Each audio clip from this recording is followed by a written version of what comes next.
school-supported grant has been given to Thomas College in Waterville. It goes right into robotics programs for Central Maine schools. Throughout the Maine Space Grant Consortium with the Perloff Family Foundation, 3 schools will now have the first LEGO League Challenge teams. These are clubs within the schools for grades 4 through 8 who are tasked with engineering a robot that has to solve a specific prompted problem. With the grant, Thomas education students will work as a mentor with the first LEGO League students. They say this gives the younger students a look at what the future could look like and giving the Thomas students a chance to work with kids. Directors of the program say it teaches lessons much more than just robotics.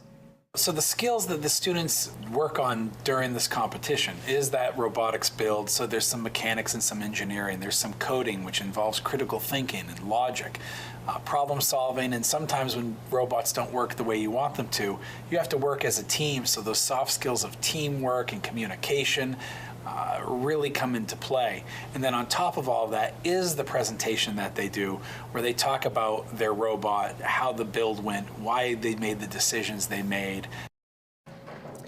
To learn more about the program and how it works, there will be a link on our website.